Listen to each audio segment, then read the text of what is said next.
Prime time ਦੇਖ ਰਹੇ ਸਾਰੇ ਹੀ ਦਰਸ਼ਕਾਂ ਨੂੰ ਜਸਪਾਲ ਸਿੰਘ ਸੰਧੂ ਵੱਲੋਂ ਪਿਆਰ ਭਰੀ ਸਤਿ ਸ੍ਰੀ ਅਕਾਲ। ਗੱਲ ਕਰਦੇ ਹਾਂ ਪੰਜਾਬ ਦੀ, ਤਾਂ ਪੰਜਾਬ ਦੇ ਵਿੱਚ ਸਿਆਸੀ ਹਲਚਲ ਜਿਹੜੀ ਹੈ ਉਹ ਗਰਮਾਈ ਹੋਈ ਹੈ। ਪੱਖ ਦੇ ਮੁੱਦੇ ਸਾਹਮਣੇ ਆ ਰਹੇ ਨੇ।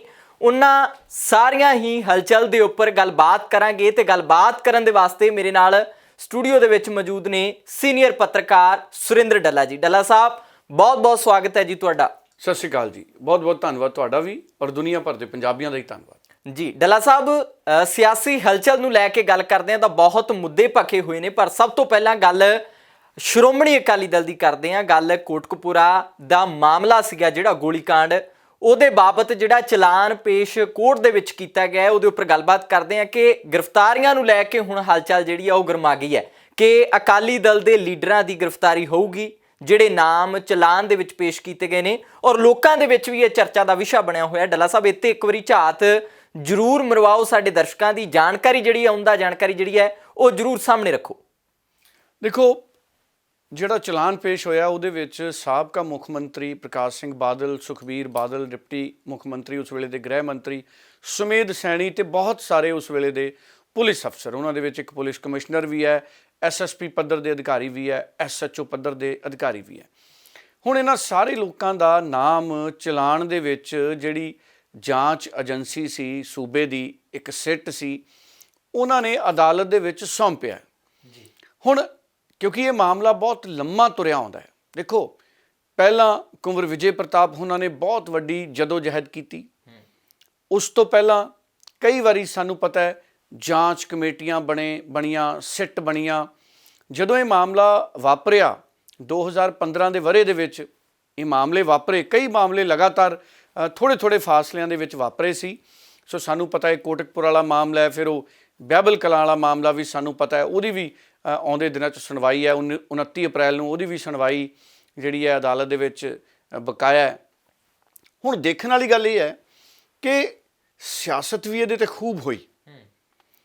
ਜਦੋਂ ਪਹਿਲੀ ਵਾਰੀ ਜੋਰਾ ਸਿੰਘ ਕਮਿਸ਼ਨ ਬਣਾਇਆ ਸੀ, ਜਸਟਿਸ ਜੋਰਾ ਸਿੰਘ ਕਮਿਸ਼ਨ ਬਣਾਇਆ ਸੀ ਪ੍ਰਕਾਸ਼ ਸਿੰਘ ਬਾਦਲ ਨੇ, ਅਗਰ ਉਸ ਵੇਲੇ ਹੀ ਅਕਾਲੀ ਦਲ ਜਸਟਿਸ ਜੋਰਾ ਸਿੰਘ ਕਮਿਸ਼ਨ ਦੀਆਂ ਰਿਕਮੈਂਡੇਸ਼ਨ, ਉਹਨਾਂ ਦੀਆਂ ਸਿਫਾਰਿਸ਼ਾਂ ਦੇ ਉੱਤੇ ਕਾਰਵਾਈ ਕਰਦਾ ਤੇ ਮੈਨੂੰ ਲੱਗਦਾ ਬਹੁਤ ਚੰਗੇ ਤਰੀਕੇ ਨਾਲ ਇਸ ਮਾਮਲੇ ਨੂੰ ਇਨਸਾਫ ਦੇ ਦਰਵਾਜ਼ੇ ਤੇ ਲਿਜਾਇਆ ਜਾ ਸਕਦਾ ਸੀ, ਇਨਸਾਫ ਮਿਲ ਸਕਦਾ ਸੀ, ਇਸ ਮਾਮਲੇ ਦਾ ਅਦਾਲਤ 'ਚ ਲਿਜਾਇਆ ਜਾ ਸਕਦਾ ਸੀ। ਲੇਕਿਨ ਉਦੋਂ ਇਲਜ਼ਾਮ ਅਕਾਲੀ ਦਲ 'ਤੇ ਇਹ ਲੱਗਦੇ ਰਹੇ ਕਿ ਅਕਾਲੀ ਦਲ ਢਿੱਲ ਮੱਠ ਦਾ ਰਵੱਈਆ ਅਖਤਿਆਰ ਕਰ ਰਿਹਾ ਹੈ। ਜਸਟਿਸ ਜੋਰਾ ਸਿੰਘ ਉਹਨਾਂ ਦੀ ਜਿਹੜੀ ਰਿਪੋਰਟ ਸੀ ਉਹਨੂੰ ਓਨੀ ਸਰਕਾਰੀ ਤਵੱਜੋ ਨਹੀਂ ਮਿਲੀ ਜਿੰਨੀ ਮਿਲਣੀ ਚਾਹੀਦੀ ਸੀ।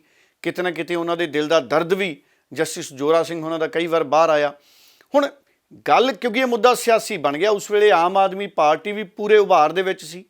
ਸਾਨੂੰ ਪਤਾ ਹੈ 2014 'ਚ ਉਹਨਾਂ ਦੇ 4 ਮੈਂਬਰ ਪਾਰਲੀਮੈਂਟ ਸੀ ਜਦੋਂ ਪੰਜਾਬ ਦੇ ਵਿੱਚ ਉਹਨਾਂ ਜਿੱਤੇ, ਤੇ 17 'ਚ ਪੂਰੀ ਉਮੀਦ ਸੀ ਆਮ ਆਦਮੀ ਪਾਰਟੀ ਨੂੰ ਵੀ ਕਿ ਅਸੀਂ 17 'ਚ ਹੀ ਸਰਕਾਰ ਬਣਾਵਾਂਗੇ। ਇੱਕ ਪਾਸੇ ਕੈਪਟਨ ਅਮਰਿੰਦਰ ਜਦੋਜਹਿਦ 'ਚ ਸੀ ਕਿਉਂਕਿ ਅਕਾਲੀ ਦਲ ਲਗਾਤਾਰ 10 ਸਾਲ ਉਹਨਾਂ ਨੇ ਰਾਜ ਕੀਤਾ, ਤੇ 2012 ਵੇਲੇ ਜਦੋਂ ਅਕਾਲੀ ਦਲ ਸਰਕਾਰ ਬਣਾ ਗਿਆ ਸੁਖਬੀਰ ਬਾਦਲ ਦੇ ਦਮ 'ਤੇ, ਉਦੋਂ ਕੈਪਟਨ ਅਮਰਿੰਦਰ ਤਾਂ ਇੱਕ ਦਿਨ ਪਹਿਲਾਂ ਗਵਰਨਰ ਨੂੰ ਵੀ ਮਿਲਿਆ ਸੀ, ਲੱਡੂਆਂ ਦੇ ਆਰਡਰ ਹੋ ਗਏ ਸੀ ਉਹਨਾਂ ਦੇ ਤਾਂ, ਲੇਕਿਨ ਉਹ ਮੂੰਹ ਦੀ ਖਾਣੀ ਪਈ ਸਿਆਸੀ ਤੌਰ 'ਤੇ ਕੈਪਟਨ ਅਮਰਿੰਦਰ ਨੂੰ।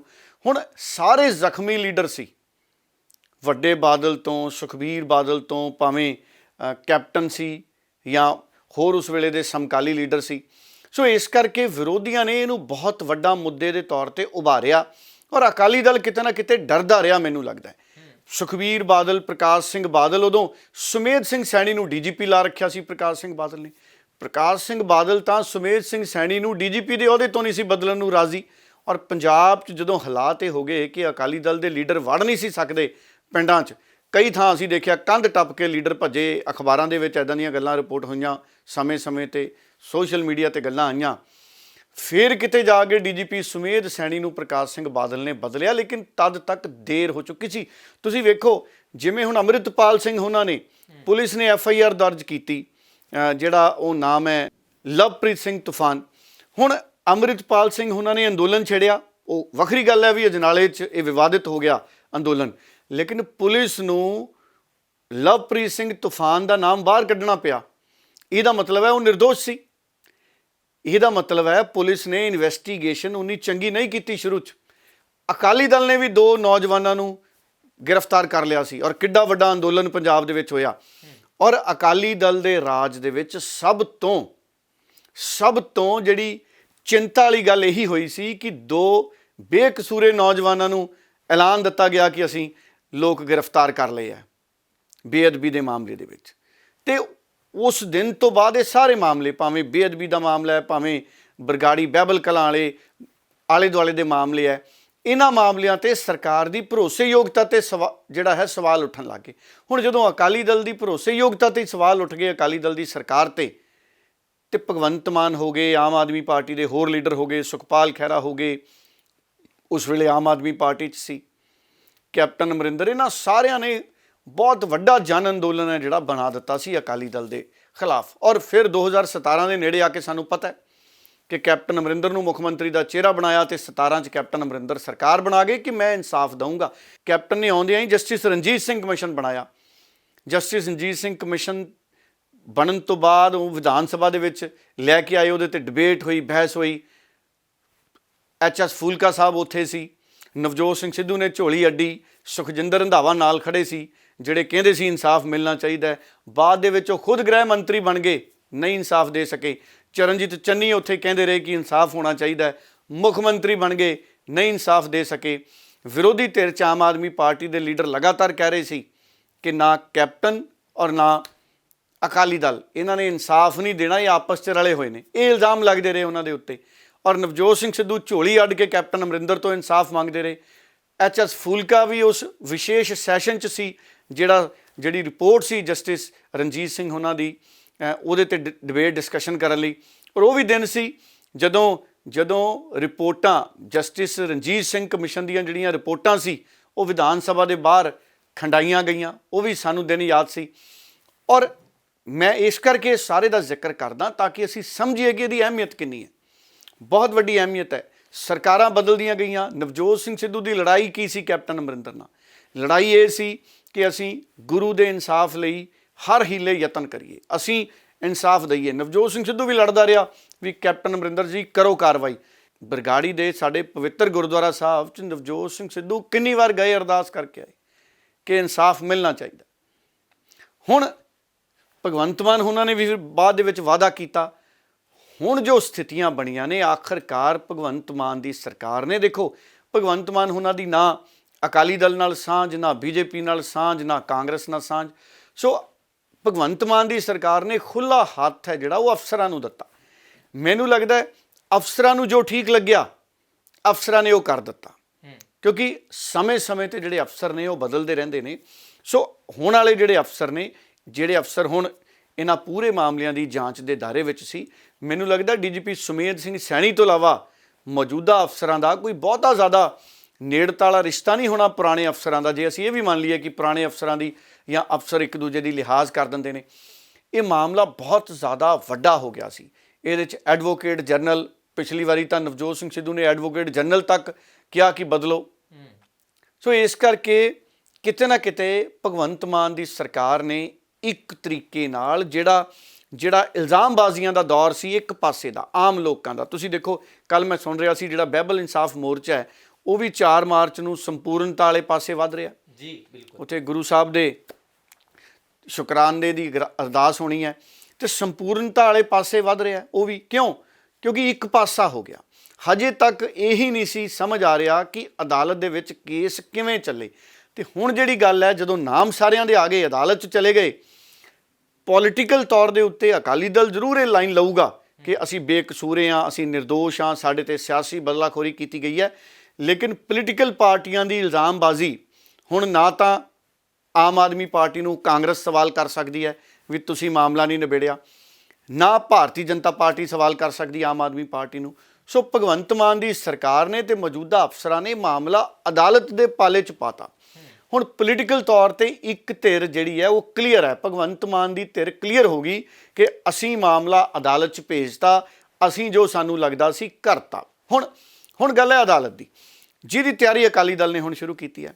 ਹੁਣ ਅਗਰ ਤਾਂ ਆਮ ਆਦਮੀ ਪਾਰਟੀ ਦੀ ਸਰਕਾਰ ਗ੍ਰਿਫਤਾਰ ਕਰਦੀ ਹੈ ਇਹਨਾਂ ਲੋਕਾਂ ਨੂੰ, ਹਾਲਾਂਕਿ ਐਡਵੋਕੇਟ ਜਨਰਲ ਲਗਾਤਾਰ ਕਾਨੂੰਨੀ ਸਲਾਹ ਲੈ ਰਹੇ ਨੇ, ਭਗਵੰਤ ਮਾਨ ਫੂਕ ਕੇ ਕਦਮ ਰੱਖ ਰਹੇ ਨੇ। ਔਰ ਮੈਨੂੰ ਲੱਗਦਾ ਹੈ ਕਿ ਜਿਹੜੀ ਮੌਜੂਦਾ ਸਰਕਾਰ ਹੈ ਖੁਦ ਗ੍ਰਿਫਤਾਰੀ ਵਰਗਾ ਕਦਮ ਨਹੀਂ ਚੱਕਣਗੇ, ਕਿਉਂਕਿ ਅਗਰ ਇਹ ਗ੍ਰਿਫਤਾਰੀ ਵਾਲੇ ਪਾਸੇ ਜਾਂਦੇ ਨੇ ਅਕਾਲੀ ਲੀਡਰਾਂ ਦੀ, ਤੇ ਕਿਤੇ ਨਾ ਕਿਤੇ ਇਹਨਾਂ ਨੂੰ ਇਸ ਗੱਲ ਦਾ ਖਦਸ਼ਾ ਹੈ ਕਿ ਅਕਾਲੀ ਦਲ ਕੋਈ ਅੰਦੋਲਨ ਨਾ ਛੇੜੇ ਕਿ ਸਿਆਸੀ ਬਦਲਾਖੋਰੀ ਦੇ ਲਈ ਅਜਿਹਾ ਕੀਤਾ ਜਾ ਰਿਹਾ। ਸੋ ਇਸ ਕਰਕੇ ਰਿਪੋਰਟ ਸਿੱਧੀ ਅਦਾਲਤ 'ਚ ਦੇ ਦਿੱਤੀ ਗਈ। ਹੁਣ ਅਦਾਲਤ ਦੇ ਹੁਕਮਾਂ ਤੇ ਕੰਮ ਅੱਗੇ ਵਧੂਗਾ। ਹੁਣ ਜਿੱਥੋਂ ਤੱਕ ਗੱਲ ਰਹਿ ਗਈ ਅਦਾਲਤ ਦੀ, ਹੁਣ ਅਦਾਲਤ ਦੇ ਵਿੱਚ ਇਹ ਰਿਪੋਰਟ ਖੁੱਲ੍ਹੇਗੀ। ਹੁਣ ਜਦੋਂ ਅਦਾਲਤ 'ਚ ਇਹ ਰਿਪੋਰਟ ਖੁੱਲ੍ਹੇਗੀ, ਇਹਦੀ ਸੁਣਵਾਈ ਕਦੋਂ ਹੁੰਦੀ ਹੈ? ਹਾਲਾਂਕਿ ਕੇਸ ਦੀ ਸੁਣਵਾਈ ਕਹਿੰਦੇ ਪਹਿਲੇ ਹਫਤੇ ਮਾਰਚ ਦੇ ਜਾਂ ਅਖੀਰ 'ਚ ਸ਼ੁਰੂ ਹੋ ਸਕਦੀ ਹੈ, ਚੱਲ ਵੀ ਰਹੀ ਹੈ ਸੁਣਵਾਈ। ਹੁਣ ਉਸ ਤੋਂ ਪਹਿਲਾਂ ਅਕਾਲੀ ਦਲ ਦੀ ਕੋਸ਼ਿਸ਼ ਕੀ ਚੱਲ ਰਹੀ ਹੈ? ਅਕਾਲੀ ਦਲ ਦੀ ਕੋਸ਼ਿਸ਼ ਇਹ ਚੱਲ ਰਹੀ ਹੈ ਕਿ ਅਸੀਂ ਲਗਾਤਾਰ ਵੱਡੇ ਵੱਡੇ ਵਕੀਲਾਂ ਨਾਲ ਸਲਾਹ ਮਸ਼ਵਰਾ ਕਰੀਏ। ਸਲਾਹਾਂ ਚੱਲ ਰਹੀਆਂ ਨੇ। ਪੰਜਾਬ ਦੇ ਦੇਸ਼ ਦੇ ਜਿਹੜੇ ਨਾਮੀ ਵਕੀਲ ਨੇ ਉਹਨਾਂ ਤੋਂ ਸਲਾਹ ਮਸ਼ਵਰਾ ਅਕਾਲੀ ਦਲ ਕਰ ਰਿਹਾ ਹੈ। ਅਕਾਲੀ ਦਲ ਦੀ ਸਾਰੀ ਲੀਡਰਸ਼ਿਪ ਕਰ ਰਹੀ ਹੈ। ਔਰ ਜਿੰਨੇ ਪੁਲਿਸ ਅਫਸਰ ਨੇ, ਭਾਵੇਂ ਸਾਬਕਾ ਐਸਐਸਪੀ ਹੈ, ਭਾਵੇਂ ਕਮਿਸ਼ਨਰ ਹੈ ਜਾਂ ਡੀਜੀਪੀ ਸੁਮੇਧ ਸੈਣੀ ਹੈ, ਉਹ ਸਾਰੇ ਜਿਸ ਦਿਨ ਦਾ ਚਲਾਨ ਪੇਸ਼ ਹੋਇਆ ਕਾਨੂੰਨੀ ਸਲਾਹ ਮਸ਼ਵਰੇ ਤੇ ਲੱਗੇ ਹੋਏ ਨੇ ਕਿ ਸਾਨੂੰ ਕੀ ਕਰਨਾ ਚਾਹੀਦਾ। ਇਹ ਵੀ ਚਰਚਾ ਹੋ ਰਹੀ ਹੈ ਕਿ ਤੁਰੰਤ ਪ੍ਰਭਾਵ ਤੋਂ ਅੱਜ ਕੱਲ੍ਹ ਤੋਂ ਕਿ ਅਗਲੇ 2-3 ਦਿਨਾਂ ਦੇ ਵਿੱਚ ਹੀ ਇਹ ਵੀ ਕੋਸ਼ਿਸ਼ ਹੋ ਸਕਦੀ ਹੈ ਕਿ ਇਸ ਤੋਂ ਪਹਿਲਾਂ ਕਿ ਫਰੀਦਕੋਟ ਦੀ ਅਦਾਲਤ ਦੇ ਵਿੱਚ ਸੁਣਵਾਈ ਅੱਗੇ ਵਧੇ, ਇਹ ਵੀ ਸੰਭਵ ਹੈ ਕਿ ਕੋਈ ਧਿਰ ਹਾਈ ਕੋਰਟ ਚਲੀ ਜਾਵੇ ਇਸ ਮਾਮਲੇ ਤੇ ਆਪਣਾ ਪੱਖ ਰੱਖਣ ਦੇ ਲਈ। ਹੁਣ ਕਿਉਂਕਿ ਅਕਾਲੀ ਦਲ ਨੇ ਤਾਂ ਲਾਈਨ ਲੈ ਲਈ, ਅਕਾਲੀ ਦਲ ਲਗਾਤਾਰ ਕਹਿ ਰਿਹਾ ਹੈ ਕਿ ਇਹ ਸਿਆਸੀ ਬਦਲਾਖੋਰੀ ਹੈ। ਉਹ ਸਪੀਕਰ ਤੇ ਵੀ ਇਲਜ਼ਾਮ ਲਾਉਂਦੇ ਨੇ ਕਿ ਉਹਨਾਂ ਦੇ ਕਹਿਣ ਤੇ, ਜਾਂ ਜਿਹੜੇ ਮੰਤਰੀ ਆਏ ਸੀ ਉੱਥੇ ਬਹਿਬਲ ਕਲਾਂ ਦੇ ਇਨਸਾਫ ਮੋਰਚੇ 'ਚ, ਕਿ ਉਹਨਾਂ ਦੇ ਕਹਿਣ ਤੇ ਸਾਡੇ ਨਾਮ ਪਾਏ ਗਏ ਨੇ। ਇਹ ਤਾਂ ਇਲਜ਼ਾਮਬਾਜ਼ੀਆਂ ਚੱਲਣਗੀਆਂ। ਹੁਣ ਸੁਖਬੀਰ ਬਾਦਲ, ਪ੍ਰਕਾਸ਼ ਸਿੰਘ ਬਾਦਲ, ਸੁਮੇਧ ਸੈਣੀ ਤੇ ਦੂਜੇ ਅਫਸਰ ਉਹ ਕੀ ਲਾਈਨ ਲੈਂਦੇ ਨੇ? ਨਿਸ਼ਚਿਤ ਤੌਰ ਤੇ ਉਹਨਾਂ ਦੀ ਲਾਈਨ ਵੱਖ-ਵੱਖ ਹੋਊਗੀ, ਅਫਸਰਾਂ ਦੀ ਲਾਈਨ ਵੱਖ ਹੋਊਗੀ। ਉਹ ਗੱਲ ਕਰਨਗੇ ਕਿ ਸਾਨੂੰ ਜਿਵੇਂ ਜਿਵੇਂ ਉੱਪਰੋਂ ਹਦਾਇਤਾਂ ਆਈਆਂ, ਜੋ ਲਾ ਐਂਡ ਆਰਡਰ ਦੀਆਂ ਸਥਿਤੀਆਂ ਸੀ, ਅਸੀਂ ਉਸ ਹਿਸਾਬ ਨਾਲ ਅੱਗੇ ਵਧੇ।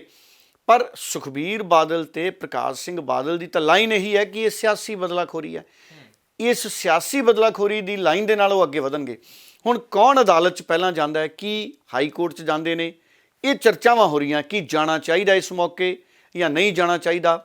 ਸੋ ਇਹ ਬਹੁਤ ਸਾਰੀਆਂ ਇਸ ਵਕਤ ਕਾਨੂੰਨੀ ਪੇਚੀਦਗੀਆਂ ਦੇ ਵਿੱਚ, ਵਿਚਾਰ ਚਰਚਾਵਾਂ ਦੇ ਵਿੱਚ ਇਸ ਦੌਰ ਤੇ ਅਕਾਲੀ ਦਲ ਅੱਜ ਖੜਾ ਹੈ। ਗ੍ਰਿਫਤਾਰੀਆਂ ਦੀ ਡੱਲਾ ਸਾਹਿਬ ਤੁਸੀਂ ਗੱਲ ਕੀਤੀ ਹੈ, ਔਰ ਜੇਕਰ ਗੱਲ ਕਰੀਏ 2024 ਦੀਆਂ ਚੋਣਾਂ ਦੀ, ਔਰ ਜਲੰਧਰ ਦੀ ਜਿਮਨੀ ਚੋਣ ਵੀ ਜਿਹੜੀ ਹੈ ਨਜ਼ਦੀਕ ਆ ਰਹੀ ਹੈ, ਔਰ ਸਾਲ ਕੁ ਰਹਿ ਗਿਆ ਲੋਕ ਸਭਾ ਜਿਹੜੀਆਂ ਚੋਣਾਂ ਨੇ ਉਹ ਹੋਣ ਦੇ ਵਿੱਚ, ਤਾਂ ਕਿਵੇਂ ਦੇਖਦੇ ਹੋ ਸਿਆਸੀ ਸਮੀਕਰਨ? ਕਿਵੇਂ ਦੇਖਦੇ ਹੋ ਜੇਕਰ ਗ੍ਰਿਫਤਾਰੀ ਹੁੰਦੀ ਹੈ ਤਾਂ ਅਕਾਲੀ ਦਲ ਲੀਡਰਾਂ ਦੇ ਉੱਪਰ ਸੱਟ ਵੱਜੂਗੀ? ਪਾਰਟੀ ਦਾ ਪ੍ਰਭਾਵ ਕਿਵੇਂ ਦਾ ਰਹੂਗਾ? ਛਵੀ ਕਿਵੇਂ ਦੀ ਲੋਕਾਂ ਦੇ ਵਿੱਚ ਨਿਖਰ ਕੇ ਆਵੇਗੀ? ਇਹ ਆਉਣ ਵਾਲੇ ਸਮੇਂ ਦੀਆਂ ਬੇਸ਼ੱਕ ਅਸੀਂ ਭਵਿੱਖਬਾਣੀਆਂ ਕਰਦੇ ਹਾਂ, ਪਰ ਕੀ ਕਹਿਣਾ ਚਾਹੋਗੇ ਇਸ ਦੇ ਬਾਰੇ? ਸਿਆਸੀ ਸਮੀਕਰਨ ਜਿਹੜੇ ਹੈ ਉਹ 24 ਦੇ ਵਿੱਚ ਕਿਵੇਂ ਦੇ ਹੋ ਸਕਦੇ ਆ? ਦੇਖੋ, ਜਿਵੇਂ ਤੁਸੀਂ ਜ਼ਿਕਰ ਕੀਤਾ 2024 ਨੂੰ ਮਈ ਦੇ ਵਿੱਚ ਨਵੀਂ ਸਰਕਾਰ ਚੁਣੀ ਜਾਣੀ ਹੈ। ਇਹਦਾ ਮਤਲਬ ਹੈ ਅਗਲੇ ਵਰੇ, ਹੁਣ ਅਸੀਂ ਫਰਵਰੀ ਖਤਮ ਕਰਨ ਵਾਲੇ ਪਾਸੇ ਹਾਂ, ਅੱਜ 27 ਹੈ, 28 ਆ ਗਈ ਤੇ ਖਤਮ ਹੋ ਗਿਆ ਫਰਵਰੀ। ਇਹਦਾ ਮਤਲਬ ਹੈ ਅਸੀਂ ਮਾਰਚ 'ਚ ਆ ਗਏ, ਔਰ ਅਪ੍ਰੈਲ 'ਚ ਅਗਲੇ ਵਰੇ ਵੋਟਾਂ ਪੈ ਜਾਣੀਆਂ ਨੇ, ਸ਼ੁਰੂ ਹੋ ਜਾਣਾ ਕੰਮ ਵੋਟਾਂ ਦੇ ਪੈਣ ਦਾ, ਕਿਉਂਕਿ ਮਈ 'ਚ ਤਾਂ ਸਰਕਾਰ ਬਣਨੀ ਹੈ। ਇਹਦਾ ਮਤਲਬ ਹੈ 1 ਸਾਲ ਤੇ 1 ਮਹੀਨੇ ਦਾ ਸਮਾਂ। ਹੁਣ ਅਗਰ ਤਾਂ ਹਾਈ ਕੋਰਟ ਦੇ ਵਿੱਚ ਜਾਂਦੇ ਨੇ, ਅਗਰ ਹਾਈ ਕੋਰਟ ਦੇ ਵਿੱਚ ਇਹਨਾਂ ਦੀ ਗੱਲ ਸੁਣੀ ਜਾਂਦੀ ਹੈ, ਹਾਈ ਕੋਰਟ ਦਾ ਰੁਖ ਕੀ ਹੋਊਗਾ? ਕਿ ਜਿਹੜੀ ਫਰੀਦਕੋਟ ਦੀ ਅਦਾਲਤ ਦੇ ਵਿੱਚ ਜ਼ਿਲ੍ਹਾ ਅਦਾਲਤ ਦੀ ਕਾਰਵਾਈ ਹੈ ਕਿ ਉਹਦੇ ਤੇ ਵੀ ਸਟੇ ਲੱਗੇਗੀ, ਜਾਂ ਹਾਈ ਕੋਰਟ ਇਸ ਵਾਰ ਕੋਈ ਦਖਲ ਨਹੀਂ ਦੇਵੇਗੀ? ਇਹ ਸਾਰੀਆਂ ਸੰਭਾਵਨਾਵਾਂ ਦੇ ਉੱਤੇ, ਚੀਜ਼ਾਂ ਦੇ ਉੱਤੇ, ਡਿਵੈਲਪਮੈਂਟਸ ਦੇ ਉੱਤੇ ਸਾਨੂੰ ਨਜ਼ਰ ਰੱਖਣੀ ਪੈਣੀ। ਜਸਪਾਲ ਜੀ, ਮੈਨੂੰ ਇਹ ਲੱਗਦਾ ਹੈ ਕਿ ਇਹ ਮਾਮਲਾ ਅਗਰ ਫਰੀਦਕੋਟ ਦੀ ਅਦਾਲਤ ਦੇ ਵਿੱਚ ਵੀ ਪੇਸ਼ੀ ਦਰ ਪੇਸ਼ੀ, ਸੁਣਵਾਈ ਦਰ ਸੁਣਵਾਈ ਅੱਗੇ ਵੱਧਦਾ ਹੈ, ਪਹਿਲੀ ਗੱਲ ਤਾਂ ਆਮ ਆਦਮੀ ਪਾਰਟੀ ਦੀ ਸਰਕਾਰ ਦੀ ਇਹ ਹੋਣੀ ਹੈ ਕਿ ਸੁਣਵਾਈ ਤੇਜ਼ੀ ਨਾਲ ਹੋਵੇ। ਜਿਹੜੀ ਵੀ ਦਿਨ ਅਦਾਲਤ ਤੈਅ ਕਰੂਗੀ, ਸਰਕਾਰ ਵੱਲੋਂ ਕਮੀ ਨਾ ਰਵੇ, ਕਿਉਂਕਿ ਇਹਦੇ ਵਿੱਚ ਹੁਣ ਸਰਕਾਰ ਨੇ ਉਹਨਾਂ ਦੇ ਨਾਲ ਜਿਹੜਾ ਹੈਗਾ ਮਾਮਲੇ ਨੂੰ ਅੱਗੇ ਲੈ ਕੇ ਜਾਣਾ ਹੈ। ਸਰਕਾਰੀ ਵਕੀਲ ਸਮੇਂ ਸਿਰ ਜਾਣ, ਅਦਾਲਤ ਦੇ ਵਿੱਚ ਸਰਕਾਰ ਪੱਖੋਂ, ਸਰਕਾਰੀ ਵਕੀਲਾਂ ਪੱਖੋਂ ਕੋਈ ਕਮੀ ਨਾ ਰਵੇ। ਹੁਣ ਭਗਵੰਤ ਮਾਨ ਸਰਕਾਰ ਦੀ ਕੋਸ਼ਿਸ਼ ਹੋਣੀ ਹੈ ਕਿ ਮਾਮਲਾ ਤੇਜ਼ੀ ਨਾਲ ਵਧੇ, ਔਰ ਅਗਰ ਇਹ ਮਾਮਲਾ ਅਦਾਲਤਾਂ ਕੱਲ੍ਹ ਨੂੰ ਗ੍ਰਿਫਤਾਰੀ ਵਾਲੇ ਪਾਸੇ ਲਿਜਾਂਦੀਆਂ ਨੇ ਤੇ ਭਗਵੰਤ ਮਾਨ ਦੀ ਸਰਕਾਰ, ਵਕੀਲ ਸਰਕਾਰੀ, ਉਹਨਾਂ ਦਾ ਇਹ ਕਹਿਣ ਦਾ ਪੂਰਾ ਯਤਨ ਹੋਣਾ ਹੈ ਕਿ ਇਹਦੇ ਵਿੱਚ, ਇਸ ਗ੍ਰਿਫਤਾਰੀ 'ਚ ਸਾਡੀ ਕੋਈ ਭੂਮਿਕਾ ਨਹੀਂ ਹੈ, ਇਹ ਅਦਾਲਤ ਦੀ ਪ੍ਰਕਿਰਿਆ ਦਾ ਹਿੱਸਾ ਸੀ। ਅਗਰ ਗ੍ਰਿਫਤਾਰੀਆਂ ਹੁੰਦੀਆਂ ਨੇ ਤੇ ਅਦਾਲਤ ਦੇ ਹੁਕਮਾਂ ਨਾਲ ਹੋਣੀਆਂ ਨੇ। ਹੁਣ ਇਹ ਗ੍ਰਿਫਤਾਰੀਆਂ ਦੀ ਸਟੇਜ ਕਦੋਂ ਆਉਂਦੀ ਹੈ? ਦੇਖੋ, ਦੋ ਹੀ ਗੱਲਾਂ ਹੁੰਦੀਆਂ ਨੇ ਨਾ। ਹੁਣ ਉਹਨਾਂ ਦਾ ਚਲਾਨ 'ਚ ਨਾਮ ਆ ਗਿਆ, ਬਿਲਕੁਲ। ਕੀ ਅਦਾਲਤ ਨੂੰ ਲੱਗੇਗਾ ਕਿ ਇਹਨਾਂ ਦੀ ਹਿਰਾਸਤੀ ਪੁੱਛਗਿੱਛ ਹੋਣੀ ਚਾਹੀਦੀ ਹੈ? ਅਦਾਲਤ ਗ੍ਰਿਫਤਾਰੀ ਲਈ ਕਹਿ ਸਕਦੀ ਹੈ ਕਿ ਹਿਰਾਸਤ 'ਚ ਇਹਨਾਂ ਤੋਂ ਪੁੱਛਗਿੱਛ ਕੀਤੀ ਜਾਵੇ, ਜਾਂ ਸਰਕਾਰੀ ਵਕੀਲ ਔਰ ਸਰਕਾਰੀ ਵਕੀਲ ਅਦਾਲਤ ਦੇ ਵਿੱਚ ਸਬਮਿਟ ਕਰਨਗੇ ਕਿ ਸਾਨੂੰ ਹਿਰਾਸਤੀ ਪੁੱਛਗਿੱਛ ਕਰਨੀ ਹੈ। ਉਹ ਅਦਾਲਤ ਤੋਂ ਮਨਜ਼ੂਰੀ ਵੀ ਲੈ ਸਕਦੇ ਕਿ ਅਸੀਂ ਹਿਰਾਸਤੀ ਪੁੱਛਗਿੱਛ ਕਰਨੀ ਚਾਹੁੰਦੇ ਹਾਂ। ਤੇ ਅਗਰ ਹਿਰਾਸਤੀ ਪੁੱਛਗਿੱਛ ਹੁੰਦੀ ਹੈ ਤੇ ਉਸ ਪੁੱਛਗਿੱਛ ਦੇ ਵਿੱਚ ਕੀ ਕੋਈ ਅਜਿਹੇ ਐਵੀਡੈਂਸ ਨਿਕਲਦੇ ਨੇ ਜਿਹਦੇ ਨਾਲ ਭਵਿੱਖ ਦੇ ਵਿੱਚ ਇਹਨਾਂ ਦੀਆਂ ਜ਼ਮਾਨਤਾਂ 'ਚ ਦਿੱਕਤਾਂ ਆਉਂਦੀਆਂ ਨੇ, ਜਾਂ ਉਸ ਪੁੱਛਗਿੱਛ ਦੇ ਵਿੱਚ ਕੁਝ ਵੀ ਨਹੀਂ ਨਿਕਲਦਾ, ਜਾਂ ਸਰਕਾਰ ਪੁੱਛਗਿੱਛ ਕਰਨ ਦੀ ਇੱਛਾ ਹੀ ਨਹੀਂ ਜਤਾਉਂਦੀ। ਅਸੀਂ ਦੇਖਿਆ ਹੁਣ ਜਦੋਂ ਵਿਕਰਮ ਮਜੀਠੀਆ ਨੇ ਸਰੈਂਡਰ ਕੀਤਾ, ਡਰੱਗਸ ਵਾਲਾ ਮਾਮਲਾ ਸੀ, ਉਹਨਾਂ ਤੇ ਗੰਭੀਰ ਐਲੀਗੇਸ਼ਨ ਸੀ।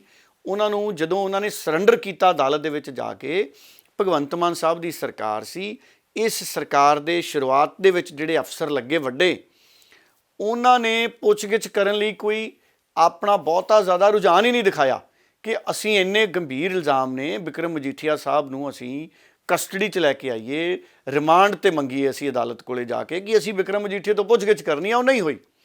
ਇਹਦਾ ਮਤਲਬ ਹੈ ਉਸ ਵੇਲੇ ਪੁਲਿਸ ਤੇ ਸਰਕਾਰ ਇਸ ਮਾਮਲੇ ਦੇ ਵਿੱਚ ਬਹੁਤ ਸੋਚ ਸਮਝ ਕੇ ਅੱਗੇ ਵਧਣਾ ਚਾਹੁੰਦੀ ਸੀ। ਹੁਣ ਕੀ ਇਸ ਵਾਰ ਵੀ ਅਜਿਹਾ ਹੋਏਗਾ? ਪੁੱਛਗਿੱਛ ਕੋਈ ਨਹੀਂ ਕੀਤੀ ਜਾਏਗੀ? ਇਹ ਦੇਖਣ ਵਾਲੀ ਗੱਲ ਹੈ। ਜਿਹੜਾ ਅੰਮ੍ਰਿਤਪਾਲ ਸਿੰਘ ਉਹਨਾਂ ਦਾ ਸਮਰਥਕ ਜਿਹਨੂੰ ਗ੍ਰਿਫਤਾਰ ਕੀਤਾ ਸੀ ਕਿ ਸਧਾਰਨ ਮਾਮਲੇ 'ਚ, ਪੁਲਿਸ ਨੇ ਪੁੱਛਗਿੱਛ ਕੀਤੀ, ਜੇਲ੍ਹ ਵੀ ਭੇਜਤਾ। ਕਿ ਐਡੇ ਵੱਡੇ ਮਸਲੇ 'ਚ ਜਿਹਦੇ ਵਿੱਚ ਇੰਨੇ ਲੰਮੇ ਸਮੇਂ ਤੋਂ ਸੰਘਰਸ਼ ਚੱਲ ਰਿਹਾ ਹੈ, ਜਿਨ੍ਹਾਂ ਵਿਅਕਤੀਆਂ ਦੇ ਨਾਮ ਚਲਾਨ ਪੇਸ਼ ਕਰਕੇ ਦਿੱਤੇ ਗਏ ਨੇ, ਇਹਦਾ ਮਤਲਬ ਹੈ ਕਿ ਬਾਏ ਨੇਮ ਉਹਨਾਂ ਦੇ ਨਾਮ ਆ ਗਏ ਨੇ, 10 ਦਿੱਤੇ ਗਏ ਨੇ। ਕੀ ਹੁਣ ਸਾਡੀ ਪੁਲਿਸ ਉਹਨਾਂ ਤੋਂ ਪੁੱਛਗਿੱਛ ਕਰੇਗੀ? ਸਰਕਾਰ ਪੁੱਛਗਿੱਛ ਕਰਨਾ ਚਾਹੇਗੀ? ਇਹ ਬਹੁਤ ਵੱਡਾ ਸਵਾਲ ਹੈ। ਅਗਰ ਸਰਕਾਰ ਨਹੀਂ ਪੁੱਛਗਿੱਛ ਕਰੇਗੀ ਜਾਂ ਸਰਕਾਰ ਕਹੇਗੀ ਕਿ ਸਾਡੀ ਪੁੱਛਗਿੱਛ ਕਰਨ ਦੀ ਲੋੜ ਨਹੀਂ ਹੈ, ਫਿਰ ਵੀ ਇਹਦੇ ਤੇ ਇੱਕ ਵੱਖਰੀ ਤਰ੍ਹਾਂ ਦਾ ਸਿਆਸੀ ਪੱਖ, ਸਿਆਸੀ ਮਾਹੌਲ ਬਣੇਗਾ। ਸੋ ਮੈਨੂੰ ਇਹ ਲੱਗਦਾ ਹੈ ਕਿ ਜਿਹੜੇ ਅਗਲੇ ਕੁਝ ਦਿਨ ਨੇ ਉਹ ਬਹੁਤ ਗੰਭੀਰਤਾ ਵਾਲੇ ਨੇ।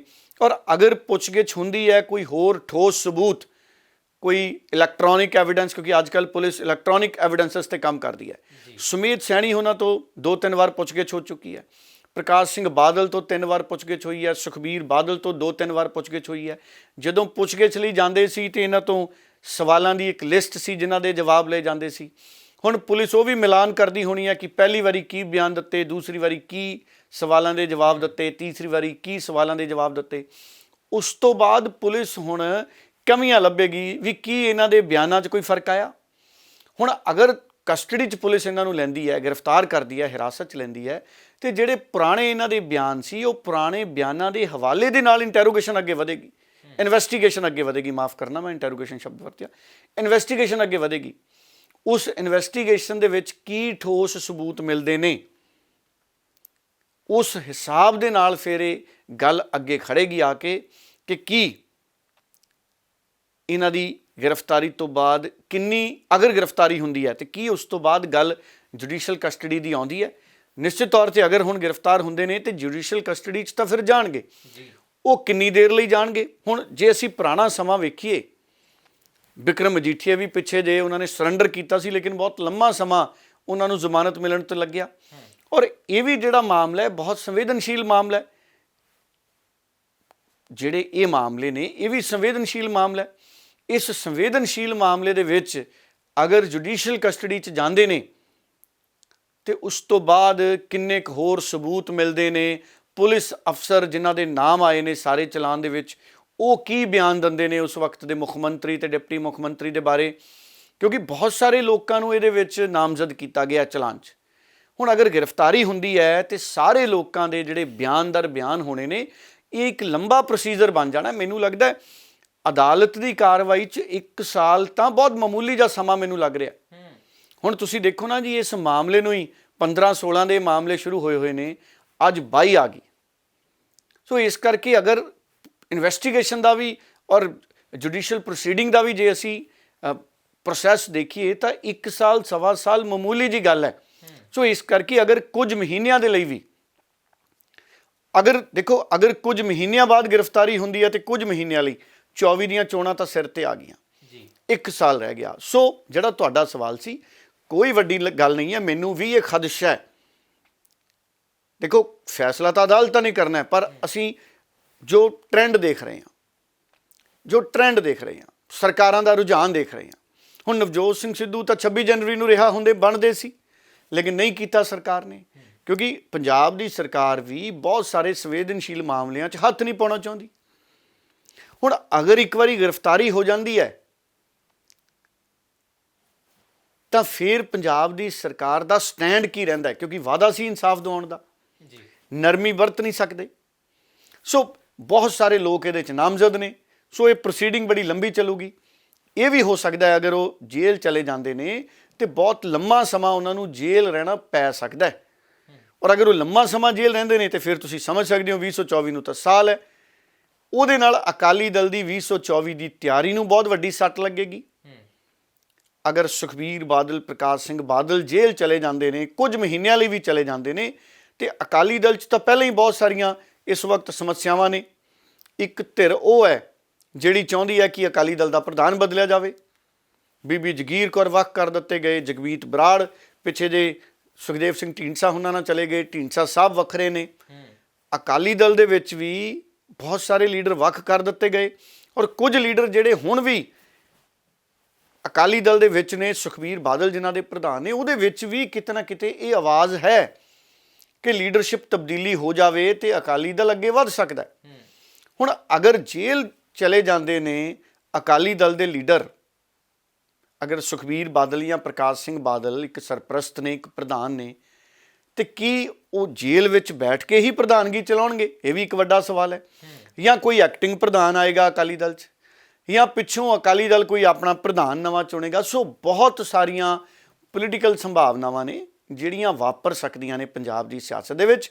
ਔਰ ਅਗਰ ਲੰਮਾ ਸਮਾਂ ਜੇਲ੍ਹ ਦੇ ਵਿੱਚ ਰਹਿਣਾ ਪੈ ਗਿਆ ਇਹਨਾਂ ਲੀਡਰਾਂ ਨੂੰ, ਭਾਵੇਂ ਇਹਨਾਂ ਦੀ ਲੜਾਈ ਇਸ ਗੱਲ ਤੇ ਹੈ ਕਿ ਅਸੀਂ ਨਿਰਦੋਸ਼ ਹਾਂ, ਅਕਾਲੀ ਦਲ ਵੀ ਕਹਿ ਰਿਹਾ, ਸੁਖਬੀਰ ਬਾਦਲ ਕਹਿ ਰਹੇ ਨੇ, ਪ੍ਰਕਾਸ਼ ਸਿੰਘ ਬਾਦਲ ਉਹਨਾਂ ਨੇ ਵੀ ਨਿਸ਼ਚਿਤ ਤੌਰ ਤੇ ਪਹਿਲਾਂ ਕਈ ਵਾਰੀ ਕਿਹਾ ਕਿ ਅਸੀਂ ਸਾਰੇ ਨਿਰਦੋਸ਼ ਹਾਂ, ਸਾਨੂੰ ਜਦੋਂ ਅਦਾਲਤਾਂ ਸੱਦਣਗੀਆਂ ਅਸੀਂ ਜਾਵਾਂਗੇ, ਅਸੀਂ ਸਨਮਾਨ ਕਰਦੇ ਹਾਂ। ਉਹ ਗੱਲ ਹੈ।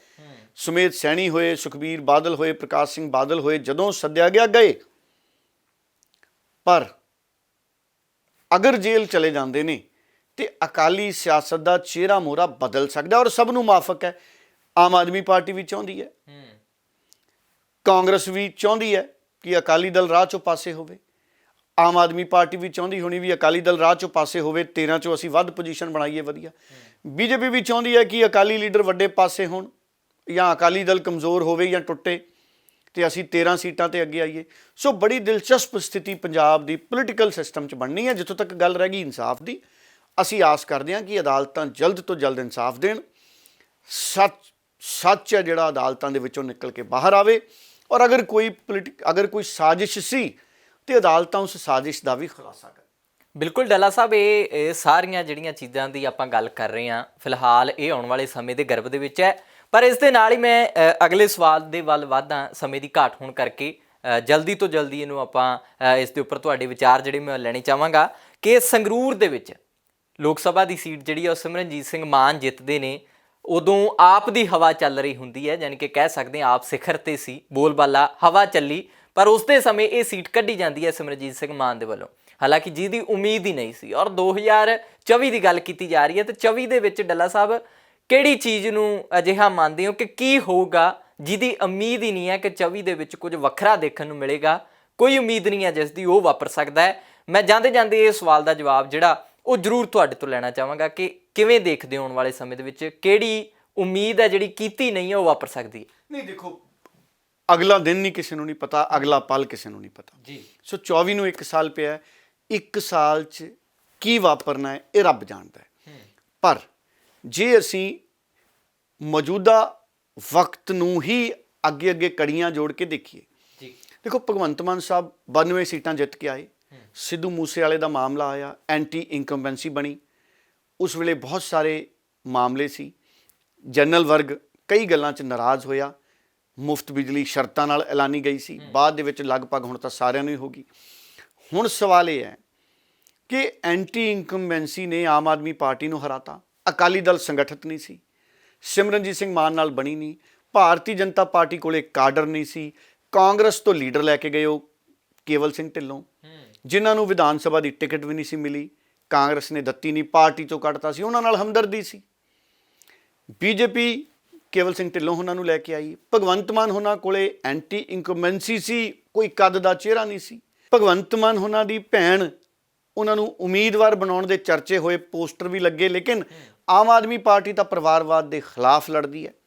ਇਸ ਕਰਕੇ ਕਦੇ ਵੀ ਭਗਵੰਤ ਮਾਨ ਜੀ ਦੇ ਪਰਿਵਾਰ 'ਚੋਂ ਤਾਂ ਕੋਈ ਉਮੀਦਵਾਰ ਆ ਹੀ ਨਹੀਂ ਸਕਦਾ, ਨਾ ਅੱਗਿਓਂ ਆਵੇ, ਕਿਉਂਕਿ ਉਹ ਸਿਧਾਂਤਾਂ ਦੀ ਪਾਰਟੀ ਹੈ। ਸਿਧਾਂਤਾਂ ਨਾਲ ਸਮਝੌਤਾ ਭਗਵੰਤ ਮਾਨ ਸਾਹਿਬ ਕਰ ਨਹੀਂ ਸਕਦੇ। ਹੁਣ ਉਹਨਾਂ ਨੇ ਗੁਰਮੇਲ ਸਿੰਘ ਨੂੰ ਉਮੀਦਵਾਰ ਬਣਾਇਆ। ਭਗਵੰਤ ਮਾਨ ਦਾ ਕੱਦ ਸਾਨੂੰ ਪਤਾ ਹੈ ਉਸ ਵੇਲੇ ਵੀ ਬਹੁਤ ਵੱਡਾ ਸੀ, ਹੁਣ ਉਹ ਮੁੱਖ ਮੰਤਰੀ ਨੇ। ਸੋ ਭਗਵੰਤ ਮਾਨ ਅਗਰ ਮੈਂਬਰ ਪਾਰਲੀਮੈਂਟ ਨਹੀਂ ਹੈ ਤੇ ਗੁਰਮੇਲ ਸਿੰਘ ਤੇ ਭਗਵੰਤ ਮਾਨ ਦੇ ਕੱਦ 'ਚ ਫਾਸਲਾ ਬਹੁਤ ਜ਼ਿਆਦਾ ਸੀ, ਉਹ ਨਹੀਂ ਜਿੱਤ ਸਕੇ। ਸਿਮਰਨਜੀਤ ਸਿੰਘ ਮਾਨ ਆ ਗਏ ਕਿਉਂਕਿ ਅਕਾਲੀ ਦਲ ਤੋਂ ਵੀ ਲੋਕ ਨਾਰਾਜ਼, ਭਾਜਪਾ ਕੋਲੇ ਨਾ ਸੰਗਠਨ, ਤੇ ਅਕਾਲੀ ਦਲ ਤੇ ਭਾਜਪਾ ਦੀ ਪਹਿਲਾਂ ਸਾਂਝ ਰਹੀ ਹੈ, ਔਰ ਕਿਸਾਨੀ ਅੰਦੋਲਨ ਤੋਂ ਬਾਅਦ ਨਾਰਾਜ਼ਗੀ ਬੀਜੇਪੀ ਨਾਲ ਸਾਡੇ ਪੇਂਡੂ ਵੋਟਰਾਂ ਦੀ ਬਰਕਰਾਰ ਹੈ, ਉਦੋਂ ਵੀ ਬਰਕਰਾਰ ਸੀ। ਕਾਂਗਰਸ ਮਾਫੀਆ ਰਾਜ ਚੱਲਦਾ ਰਿਹਾ, ਨਵਜੋਤ ਸਿੰਘ ਸਿੱਧੂ ਲਗਾਤਾਰ ਕਹਿੰਦਾ ਸੀ। ਚੰਨੀ ਸਾਹਿਬ ਵੇਲੇ ਆਪਾਂ ਦੇਖ ਲਏ ਨੋਟ ਕਿਵੇਂ ਫੜੇ ਗਏ ਰਿਸ਼ਤੇਦਾਰਾਂ ਕੋਲੋਂ, ਭਾਵੇਂ ਚਰਨਜੀਤ ਚੰਨੀ ਉਹਨਾਂ ਨੇ ਕੁਝ ਫੈਸਲੇ ਚੰਗੇ ਕੀਤੇ, ਪਰ ਗੱਲ ਕੁਝ ਨਾਲ ਬਣਨੀ ਨਹੀਂ ਸੀ, ਉਹ ਨਹੀਂ ਬਣੀ। ਚੰਨੀ ਵੀ ਹਾਰੇ, ਨਵਜੋਤ ਸਿੰਘ ਸਿੱਧੂ ਵੀ ਹਾਰੇ, ਕਿਉਂਕਿ ਸਿਆਸਤ ਇਸ ਰੂਪ 'ਚ ਚੱਲ ਰਹੀ ਸੀ। ਸੋ ਜਦੋਂ ਇੱਕ ਪੋਲੀਟੀਕਲ ਵੈਕਿਊਮ ਬਣਿਆ ਤੇ ਪੋਲੀਟੀਕਲ ਵੈਕਿਊਮ 'ਚ ਲਗਾਤਾਰ ਚੋਣ ਲੜਦੇ ਆ ਰਹੇ ਸਿਮਰਨਜੀਤ ਸਿੰਘ ਮਾਨ ਜਿੱਤੇ, ਕਿਉਂਕਿ ਗੱਲ ਦੀਪ ਸਿੱਧੂ ਦੀ ਵੀ ਤੁਰੀ, ਉਹ ਤਾਂ ਵਿਧਾਨ ਸਭਾ 'ਚ ਹੀ ਤੁਰ ਗਈ ਸੀ, ਲੇਕਿਨ ਜਦੋਂ ਨੂੰ ਪਾਰਲੀਮੈਂਟ ਦੀ ਚੋਣ ਆਈ, ਇੱਕ ਸਿੱਧੂ ਮੂਸੇਵਾਲਾ, ਇੱਕ ਦੀਪ ਸਿੱਧੂ, ਇਹਨਾਂ ਦੀ ਗੱਲ ਤੁਰੀ। ਜਿਵੇਂ ਅੱਜ ਅੰਮ੍ਰਿਤਪਾਲ ਸਿੰਘ ਦੀ ਗੱਲ ਨੌਜਵਾਨ ਸੁਣ ਰਿਹਾ, ਨੌਜਵਾਨ ਨਸ਼ੇ ਛੱਡ ਰਿਹਾ, ਅੰਮ੍ਰਿਤ ਸੰਚਾਰ ਕਰ ਰਿਹਾ, ਅੰਮ੍ਰਿਤ ਛਕ ਰਿਹਾ। ਇਸ ਕਰਕੇ ਮੌਜੂਦਾ ਸੰਦਰਭ ਦੇ ਵਿੱਚ ਜੋ ਹਾਲਾਤ ਨੇ, ਅੱਜ ਵੀ ਉੱਥੇ ਹੀ ਖੜੇ ਨੇ ਜਿੱਥੇ ਸੰਗਰੂਰ ਜ਼ਿਮਨੀ ਚੋਣ ਦੇ ਸੀ। ਅੱਜ ਵੀ ਕਾਂਗਰਸ ਉੱਥੇ ਹੀ ਖੜੀ ਹੈ, ਪਾਰਟੀ ਪਈ ਹੈ। ਅੱਜ ਵੀ ਜੇ ਹੁਣ ਅਸੀਂ ਜਲੰਧਰ ਜ਼ਿਮਨੀ ਚੋਣ ਦੀ ਵੀ ਗੱਲ ਕਰ ਲਈਏ, ਆਮ ਆਦਮੀ ਪਾਰਟੀ ਚਿਹਰੇ ਲੱਭ ਰਹੀ ਹੈ, ਭਾਰਤੀ ਜਨਤਾ ਪਾਰਟੀ ਚਿਹਰੇ ਲੱਭ ਰਹੀ ਹੈ, ਰਿਜ਼ਰਵ ਸੀਟ ਹੈ। ਕਾਂਗਰਸ ਵੀ ਚੌਧਰੀ ਸਾਹਿਬ ਦੁਨੀਆ ਤੋਂ ਚਲੇ ਗਏ, ਚਿਹਰਾ ਲੱਭ ਰਹੀ ਹੈ ਵੀ ਜੇ ਪਰਿਵਾਰ 'ਚ ਦਈਏ ਜਾਂ ਬਾਹਰੋਂ ਦਈਏ। ਬਸਪਾ ਔਰ ਅਕਾਲੀ ਦਲ ਇਹ ਵੀ ਮਿਲ ਕੇ ਚਿਹਰਾ ਲੱਭ ਰਹੇ ਨੇ ਵੀ ਕਿਹੜਾ ਜੇਤੂ ਹੋ ਸਕਦਾ। ਸੋ ਅਕਾਲੀ ਦਲ ਔਰ ਬਸਪਾ ਜਲੰਧਰ ਵਾਲੀ ਜ਼ਿਮਨੀ ਚੋਣ 'ਚ ਭਾਵੇਂ ਇਕੱਠੇ ਨੇ, ਅੱਗੇ ਵੀ ਭਾਵੇਂ ਇਕੱਠੇ ਰਹਿਣਗੇ, ਪਰ ਇਸ ਵਕਤ ਨਾਮ ਆਉਣ ਦੇ ਨਾਲ ਜਲੰਧਰ 'ਚ ਇਹਨਾਂ ਨੂੰ ਵੀ ਕਿਤੇ ਨਾ ਕਿਤੇ ਸਿਆਸੀ ਨੁਕਸਾਨ ਹੋਊਗਾ ਅਕਾਲੀ ਦਲ ਨੂੰ। ਸੋ ਇਸ ਕਰਕੇ ਜਦੋਂ ਅਸੀਂ 24 ਵੱਲ ਨੂੰ ਵਧਣਾ ਹੈ, ਤੇ ਅੱਜ ਵੀ ਭਾਰਤੀ ਜਨਤਾ ਪਾਰਟੀ ਕੋਲੇ ਕੋਈ ਅਜਿਹਾ ਲੀਡਰ ਨਹੀਂ ਹੈ। ਦੇਖੋ, ਜਦੋਂ ਅਸੀਂ ਪੰਜਾਬ ਦੀ ਸਿਆਸਤ ਕਰਨੀ ਹੈ, ਸਿੱਖ ਭਾਈਚਾਰਾ ਬਹੁ ਗਿਣਤੀ 'ਚ ਹੈ, ਸੋ ਬਹੁ ਗਿਣਤੀ ਦਾ ਇੱਕ ਵੱਡਾ ਲੀਡਰ ਵੀ ਤੁਹਾਡੇ ਕੋਲੇ ਚਾਹੀਦਾ ਹੈ। ਕਾਂਗਰਸ ਕੋਲੇ ਹੈ, ਅਕਾਲੀ ਦਲ ਕੋਲੇ ਹੈ। ਹੁਣ ਫਰਕ ਕੀ ਹੈ? ਕਾਂਗਰਸ ਕੋਲੇ ਜਿਹੜੇ ਲੀਡਰ ਨੇ ਉਹ ਕਈ ਵਾਰੀ ਵਰਤੇ ਜਾ ਚੁੱਕੇ ਨੇ, ਉਹਨਾਂ ਨੇ ਇੰਨਾ ਡਿਲੀਵਰ ਨਹੀਂ ਕੀਤਾ। ਕਾਂਗਰਸ ਕੋਲੇ ਡਿਲੀਵਰ ਨਹੀਂ ਕੀਤਾ। ਬੀਜੇਪੀ ਕੋਲੇ ਉਸ ਤਰ੍ਹਾਂ ਦਾ ਲੀਡਰ ਨਹੀਂ ਹੈ ਜਿਹਨੂੰ ਕਿਸਾਨ ਵੀ ਪ੍ਰਵਾਨ ਕਰਨ ਔਰ ਸਾਰੀਆਂ ਧਿਰਾਂ ਪ੍ਰਵਾਨ ਕਰਨ। ਕਾਂਗਰਸ 'ਚ ਕੈਪਟਨ ਸੀ, ਉਹਨਾਂ ਨੇ ਕਿਹਾ ਮੈਂ ਸਾਰੀ ਕਿਸਾਨੀ ਦਾ ਕਰਜ਼ਾ ਮਾਫ ਕਰੂ, ਨਹੀਂ ਕੀਤਾ, ਕਿਸਾਨ ਨਾਰਾਜ਼ ਹੈ। ਮੁੰਡੇ ਮੋਬਾਈਲ ਉਡੀਕੀ ਜਾਂਦੇ, ਕਈ ਹੁਣ ਤੱਕ ਉਹਨਾਂ ਨੂੰ ਨਹੀਂ ਪਤਾ ਵੀ ਭਾਈ ਹੁਣ ਨਹੀਂ ਮਿਲਣੇ, ਕੈਪਟਨ ਚਲਾ ਗਿਆ। ਜਿਨ੍ਹਾਂ ਨੂੰ ਮਿਲ ਗਏ ਮਾੜੇ ਮੋਟਿਆਂ ਨੂੰ, ਭਾਈ ਚਲੋ ਮਿਲ ਗਏ। ਬੀਜੇਪੀ ਕੋ ਚਿਹਰਾ ਨਹੀਂ ਹੈ, ਬੀਜੇਪੀ ਤਲਾਸ਼ ਕਰ ਰਹੀ ਹੈ, ਲੇਕਿਨ ਉਸ ਤਰ੍ਹਾਂ ਦਾ ਚਿਹਰਾ ਜਿਵੇਂ ਆਮ ਆਦਮੀ ਪਾਰਟੀ ਕੋਲੇ ਭਗਵੰਤ ਮਾਨ ਹੈ, ਜਿਵੇਂ ਆਮ ਆਦਮੀ ਪਾਰਟੀ ਕੋਲੇ ਭਗਵੰਤ ਮਾਨ ਹੈ, ਨਾ ਕਾਂਗਰਸ ਕੋਲੇ ਹੈ ਇਸ ਵਕਤ, ਨਾ ਬੀਜੇਪੀ ਕੋਲੇ ਹੈ, ਨਾ ਅਕਾਲੀ ਦਲ ਕੋਲੇ ਹੈ। ਹੁਣ ਸਿਮਰਨਜੀਤ ਸਿੰਘ ਮਾਨ ਲਗਾਤਾਰ ਇੱਕ ਆਪਣੀ ਵੱਖਰੀ ਮੰਗ ਨਾਲ ਚਾਹੇ ਚੱਲਦੇ ਸੀ, ਪਰ ਉਹਨਾਂ ਨੇ ਸੰਗਰੂਰ 'ਚੋਂ ਵੱਖਰੀ ਮੰਗ ਨਹੀਂ ਕੱਢੀ। ਉਹ ਸੰਗਰੂਰ 'ਚ ਡਿਵੈਲਪਮੈਂਟ ਦੇ ਮੁੱਦੇ ਤੇ ਅੱਗੇ ਵਧੇ। ਤੇ ਇਸੇ ਤਰ੍ਹਾਂ ਹੁਣ ਇੱਕ ਨਵਜੋਤ ਸਿੰਘ ਸਿੱਧੂ ਹੈ। ਕਾਂਗਰਸ ਜੇ ਸੁਣਦੀ ਹੈ ਉਹਨਾਂ ਦੀ ਤਾਂ ਕਾਂਗਰਸ ਤੋਂ ਆਉਣਗੇ, ਜੇ ਕਾਂਗਰਸ ਨਹੀਂ ਸੁਣਦੀ ਤੇ ਨਵਜੋਤ ਸਿੰਘ ਸਿੱਧੂ ਕੀ ਕਰਨਗੇ ਇਹ ਵੀ ਭਵਿੱਖ ਦੱਸੂ। ਪਰ ਨਵਜੋਤ ਸਿੰਘ ਸਿੱਧੂ ਹਜੇ ਤੱਕ ਉਸੇ ਤਰ੍ਹਾਂ ਸਾਫ਼ ਹੈ ਜਿਵੇਂ ਭਗਵੰਤ ਮਾਨ ਅੱਜ ਤੱਕ ਸਾਫ਼ ਹੈ। ਔਰ ਅਗਲੀ ਲੜਾਈ ਹੈ ਜਿਹੜੀ ਉਹ ਹੋਣੀ, ਪਹਿਲੀ ਕੁਆਲਿਟੀ ਇਮਾਨਦਾਰੀ ਉਹ ਜ਼ਰੂਰੀ ਹੈ। 2024 ਚ ਇਮਾਨਦਾਰੀ ਦੀ ਕੁਆਲਿਟੀ ਜ਼ਰੂਰੀ ਹੈ। ਉਹ ਬੀਜੇਪੀ ਕੋਲੇ ਵੀ ਹੈ, ਪ੍ਰਧਾਨ ਮੰਤਰੀ ਮੋਦੀ ਇਮਾਨਦਾਰ ਹੈ, ਪਰ ਸੂਬੇ ਦਾ ਲੀਡਰ, ਬੀਜੇਪੀ ਕੋਲੇ ਸੂਬੇ ਦਾ ਲੀਡਰ ਇਮਾਨਦਾਰ ਬਹੁਤ ਨੇ, ਪਰ ਜਿਹੜਾ ਸਾਰੇ ਖਿੱਤਿਆਂ 'ਚ ਪ੍ਰਭਾਵ ਰੱਖਦਾ ਹੋਵੇ। ਸੋ ਗੱਲ ਇੱਥੇ ਮੁੱਕਦੀ ਹੈ ਕਿ ਬੀਜੇਪੀ ਕੋਲੇ ਵੀ ਉਸ ਪੱਧਰ ਦਾ ਲੀਡਰ ਨਹੀਂ ਜਿਹੜਾ ਆਪਣੇ ਦਮ ਤੇ 13 ਸੀਟਾਂ ਤੇ ਪ੍ਰਭਾਵ ਪਾਵੇ। ਨਾ ਕਾਂਗਰਸ ਕੋਲੇ ਹੈ ਨਵਜੋਤ ਸਿੰਘ ਸਿੱਧੂ ਤੋਂ ਇਲਾਵਾ, ਤੇ ਅਕਾਲੀ ਦਲ ਕੋਲੇ ਅਗਰ ਪ੍ਰਕਾਸ਼ ਸਿੰਘ ਬਾਦਲ ਤੇ ਸੁਖਬੀਰ ਬਾਦਲ ਨਹੀਂ ਉਪਲਬਧ ਰਹਿੰਦੇ ਤੇ ਇਹ ਵੈਕਿਊਮ ਹੋਰ ਵੱਡਾ ਹੋ ਗਿਆ। ਅਜਿਹੇ ਹਾਲਾਤਾਂ ਦੇ ਵਿੱਚ ਇਹ ਬੜੇ ਦਿਲਚਸਪ ਸਮੀਕਰਨ 2024 ਦੇ ਬਣਨੇ ਨੇ। ਠੀਕ ਹੈ ਡੱਲਾ ਸਾਹਿਬ, ਬਹੁਤ ਬਹੁਤ ਧੰਨਵਾਦ। ਤੁਸੀਂ ਬੜੀ ਬਰੀਕੀ ਦੇ ਨਾਲ ਵਿਚਾਰਾਂ ਦੀ ਸਾਂਝ ਵੀ ਪਾਈ ਹੈ ਤੇ ਉਹਦਾ ਜਾਣਕਾਰੀ ਜਿਹੜੀ ਹੈ ਸਾਡੇ ਦਰਸ਼ਕਾਂ ਤੱਕ ਪਹੁੰਚਾਉਣ ਦੀ ਕੋਸ਼ਿਸ਼ ਕੀਤੀ ਹੈ। ਹਮੇਸ਼ਾ ਤੁਸੀਂ ਕਰਦੇ ਆਏ ਹੋ, ਪਰ ਇਹ ਜੋ ਵੀ ਗੱਲਾਂ ਬਾਤਾਂ ਕੀਤੀਆਂ ਨੇ, ਜਿਹੜੇ ਵੀ ਸਵਾਲਾਂ ਦੇ ਉੱਪਰ ਵਿਚਾਰ ਚਰਚਾ ਹੋਈ ਹੈ ਔਰ ਕਾਫੀ ਆਉਣ ਵਾਲੇ ਸਮੇਂ ਦੇ ਗਰਭ ਦੇ ਵਿੱਚ ਹੈ, ਜਿਵੇਂ ਮੈਂ ਪਹਿਲਾਂ ਵੀ ਕਹਿ ਹਟਿਆ। ਸੋ ਆਸ ਕਰਦੇ ਹਾਂ ਇਹ ਜਿਹੜੀ ਜਾਣਕਾਰੀ ਸਾਂਝੀ ਕੀਤੀ ਗਈ ਹੈ ਤੁਹਾਡੇ ਵਾਸਤੇ ਲਾਹੇਵੰਦ ਜਿਹੜੀ ਉਹ ਸਾਬਤ ਹੋਈ ਹੋਵੇਗੀ। ਜੇਕਰ ਚਾਹੁੰਦੇ ਹੋ ਕਿ ਹੋਰਨਾਂ ਤੱਕ ਵੀ ਇਹ ਜਾਣਕਾਰੀ ਪਹੁੰਚੇ, ਜਾਗਰੂਕ ਹੋਣ ਲੋਕ, ਤਾਂ ਇਸ ਵੀਡੀਓ ਨੂੰ, ਇਸ ਖਬਰ ਨੂੰ, ਇਸ ਵਿਚਾਰ ਚਰਚਾ ਨੂੰ ਵੱਧ ਤੋਂ ਵੱਧ ਅੱਗੇ ਸ਼ੇਅਰ ਜ਼ਰੂਰ ਕਰ ਦਿਓ ਤਾਂ ਜੋ ਹੋਰ ਲੋਕ ਵੀ ਇਸ ਨੂੰ ਸੁਣ ਸਕਣ ਤੇ ਇਹ ਜਾਣਕਾਰੀ ਤੋਂ ਜਿਹੜੇ ਹੈ ਉਹ ਜਾਣੂ ਹੋ ਸਕਣ। ਡੱਲਾ ਸਾਹਿਬ, ਬਹੁਤ ਬਹੁਤ ਧੰਨਵਾਦ ਇੱਕ ਵਾਰ ਫਿਰ ਤੋਂ ਤੁਹਾਡਾ। ਤੁਸੀਂ ਸਾਡੇ ਮੁਖਾਤਿਬ ਹੋਏ ਹੋ, ਦਰਸ਼ਕਾਂ ਦੇ ਮੁਖਾਤਿਬ ਹੋਏ ਹੋ ਤੇ ਜਾਣਕਾਰੀ ਜਿਹੜੀ ਹੈ ਸਾਂਝੀ ਕੀਤੀ ਹੈ। ਤੁਹਾਡਾ ਬਹੁਤ ਬਹੁਤ ਧੰਨਵਾਦ। ਬਹੁਤ ਧੰਨਵਾਦ ਜੀ।